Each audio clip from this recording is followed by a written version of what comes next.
Oui, et soyez les bienvenus si vous nous rejoignez ici à Paris-Nord Villepinte, donc sur le salon Intermat qui se tient jusqu'à samedi et qui est ouvert au public. C'est l'un des plus grands rassemblements de la planète consacré aux matériels et techniques pour les industries de la construction et des matériaux. 200 000 visiteurs attendus ici, 1400 exposants et l'équivalent pour la surface de 34 stades de football. C'est le monde des géants ici depuis hier matin et jusqu'à samedi soir. Et c'est une sorte de mondial de l'auto façon matériel de chantier, et nous allons vous proposer tout de suite avec un nouvel invité une nouvelle découverte de toutes ces entreprises françaises pour lutter contre le pessimisme qui sont leaders. Et nous accueillons cette fois Olot, cette grande entreprise Olot française, numéro 1 de la nacelle élévatrice en Europe et numéro 3 mondial. Pierre Sobeau, vous en êtes son président. Bonjour. Bonjour. Merci beaucoup d'être avec nous dans ce studio sur Intermat. Nous allons parler évidemment de la passion, de votre passion, vous qui avez une grande carrière déjà et puis une réussite, il faut bien le dire. Il faut en être fier pour le pavillon français. Il y a un certain nombre d'entreprises aussi et vous employez. Et vous avez 1500 salariés aujourd'hui au sein de votre groupe.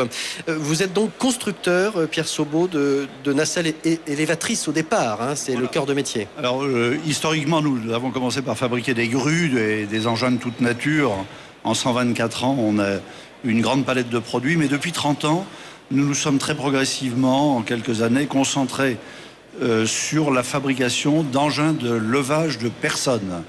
Une nacelle automotrice, je pense que tous vos auditeurs ont déjà vu des nacelles en bordure d'une route en train de réparer un pylône électrique ou une ligne téléphonique. Nous sommes plutôt dans des matériels qui font gagner encore plus de temps en productivité sur les chantiers et en maintenance après la construction, car le poste de travail est totalement mobile. Et donc on accède très rapidement à l'endroit où on a besoin de travailler en élévation et on peut se déplacer de là où on est. Donc on apporte d'abord de la sécurité, beaucoup plus que les autres sociétés. Voilà, la sécurité est un facteur fondamental, mais on apporte en même temps de la productivité. Je crois qu'on a la chance d'être dans un des rares matériels qui ait été inventé ces dernières années et qui apporte de la sécurité, qui s'autofinance par les gains de productivité.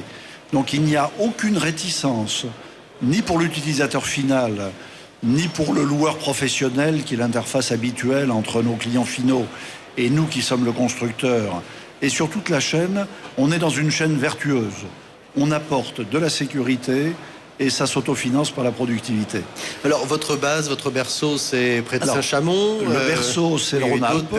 Parce que quand on est dans un métier qui n'est pas des techniques de pointe, on assemble des éléments mécano-soudés qui se déforment. Donc, on a besoin de moteurs thermiques, de batteries, de vérins, de sources de production par l'hydraulique ou par la mécanique.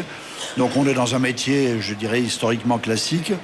On a besoin d'être implanté dans des régions qui ont une longue tradition dans ces métiers-là.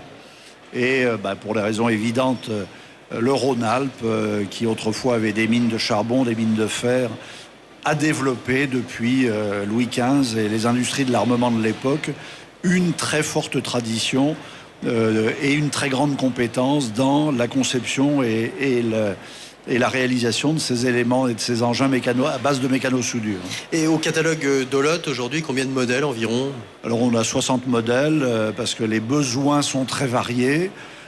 Sur les autoroutes sur lesquelles vous circulez peut-être pour le moment, il est important que vous sachiez que forcément, au moment de la construction, des nacelles sont intervenues, soit pour faciliter la préparation des talus. Alors on ne fait pas de terrassement, mais quand il y a un ouvrage d'art, c'est très commode d'avoir des nacelles pour mettre en place les tabliers, aider les assemblages, et puis dans la maintenance, dès qu'il faut repeindre quelque chose, vérifier que tous les ouvrages d'art sont en bon état. C'est beaucoup plus facile avec une nacelle qu'avec les engins qui existaient précédemment et qui n'apportaient pas les mêmes considérations de productivité et de sécurité. Et d'où l'importance, d'ailleurs, pour une radio telle que la nôtre, de faire découvrir tous ces matériels qui participent évidemment à la vie quotidienne. Absolument. Il n'y a pas de film tourné sans que les décors n'aient été mis en place par des nacelles. Il n'y a pas de maintenance dans une usine sans avoir besoin d'une nacelle pour vérifier que le pont roulant est en bon état.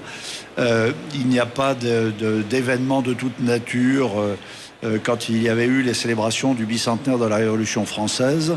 Il y avait des centaines de nacelles le long des Champs-Élysées, le long de l'avenue de la Grande Armée, dans la cour carrée du Louvre, pour supporter tout ce qui permettait de faire et d'organiser cette belle fête. Tout ça n'aurait pas été possible sans les nacelles. Et puis vous participez aujourd'hui, Pierre Sobo, avec votre groupe Olot, à cette course vers le ciel, avec un avènement des gratte-ciel, surtout au Moyen-Orient et en Asie aujourd'hui. Oui, alors sur cette fameuse tour Burj Khalifa à Dubaï. Il y a du matériel Olot là-bas. On est présent sur tous les chantiers du monde, que ce soit dans la conquête de l'espace, que ce soit dans la construction de bâtiments modernes. Nous exportons actuellement plus de 85% de notre production.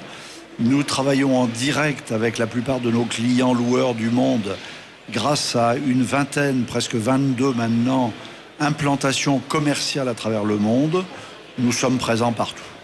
Et évidemment, tout cela vous amène au voyage, à la mobilité, et pour celles et ceux qui nous écoutent, et qui, pour les jeunes ou leurs parents en ce moment, ce sont de beaux métiers qui, eux aussi, conduisent à l'international. Notre métier de mécanicien, même si nous l'avons développé à partir de notre base française, toute la conception de nos matériels se fait en France. L'essentiel de la production se fait en France, même si, pour des raisons commerciales évidentes, nous avons développé une base d'assemblage en Chine pour l'Asie du Sud-Est, en Roumanie pour faire face aux besoins des nouveaux pays de l'Est et de la Russie, ou en Amérique du Nord, parce que si on veut être présent commercialement dans l'Amérique du Nord, il faut avoir une base industrielle dans ce pays-là. Donc nous sommes complètement mondialisés, même si notre base et notre centre névralgique est en France, parce qu'on est dans un métier qui ne peut pas se contenter d'être présent dans une partie du monde. Voilà, le monde est notre quotidien.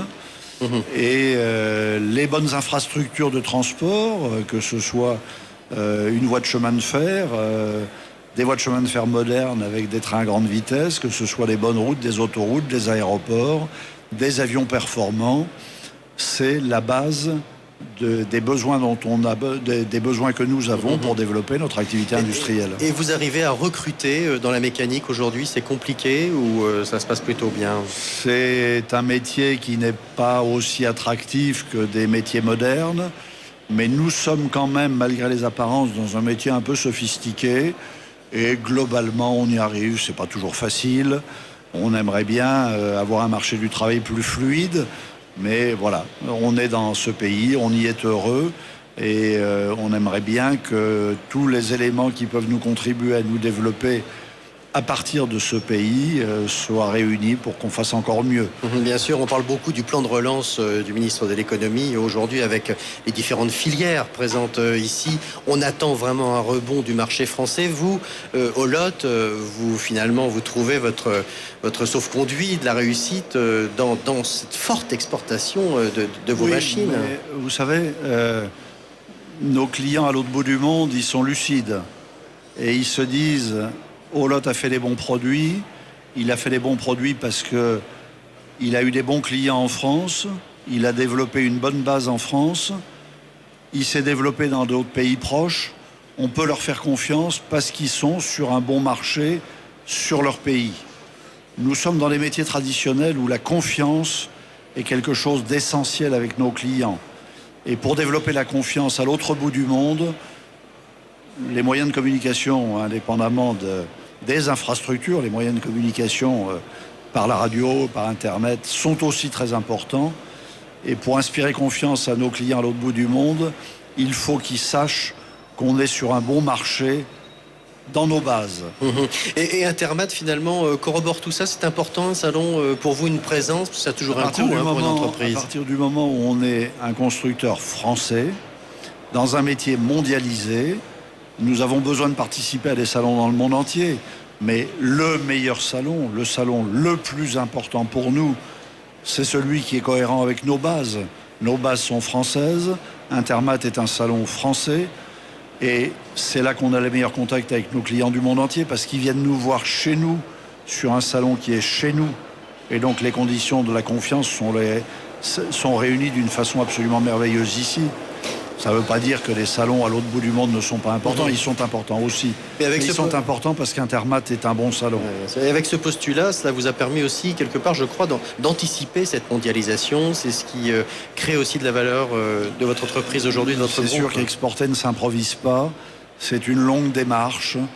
Et comme disait Lyoté quand il a aménagé un pays dont la France avait pris le protectorat il y a très longtemps, quand il préparait l'aménagement des villages, la première chose qu'il faisait, il disait il faut faire la place centrale avec les bâtiments principaux, la mairie, l'église, parce qu'à l'époque c'était ce qu'il fallait faire, et puis un centre commercial. Et puis il disait tout de suite, et puis là il faut planter des arbres. Et quand on lui disait mais vous savez que c'est long pour planter des arbres, il dit justement c'est pour ça qu'il faut s'y prendre très tôt à l'avance. Eh ben l'exportation c'est pareil, il faut s'y prendre avant qu'on ait compris que c'était important. Et vous avez démarré en l'occurrence à partir de quand, vous Nous, on a commencé à fabriquer, la société est très ancienne, elle a 124 ans, mais l'orientation vers un métier nouveau comme la nacelle date de 1985. On a bien sûr, à l'époque, notre seule unité de production était à Chambéry, dans le Rhône-Alpes. Très naturellement, on a commencé en essayant d'être fort à Chambéry. Et puis quand on a eu une bonne part de marché, une bonne crédibilité à Chambéry, on est allé à Lyon. Et puis quand on a été bon dans le Rhône-Alpes, on est allé à Paris. Et puis on a envahi la France, je dirais, occupé la France avec nos produits. Quand on a été fort en France, on est allé en Suisse et en Allemagne parce que c'était tout près de nos bases. Et puis après ça, on est allé en Europe. Et quand on a été fort en Europe, on est parti à la conquête du monde. Ça ne s'improvise pas. Il faut le faire étape par étape, en commençant très très tôt, avant d'en avoir besoin. La leçon sera passée sans doute pour les plus jeunes chefs d'entreprise notamment qui nous écoutent aujourd'hui. Et Olot se porte très bien avec une performance, puisque vous êtes coté en bourse, de 42% depuis le 1er janvier. C'est du bon papier comme on dit dans le métier. Pierre Sobaud, merci d'avoir été avec nous. Tout de suite, l'information trafic. Prochain rendez-vous à 13h45. Nous parlerons architecture, utilisation du béton en compagnie de Rudy Ricciotti, l'un des architectes français dont on parle le plus en le moment et parmi les plus réputés. À tout à l'heure.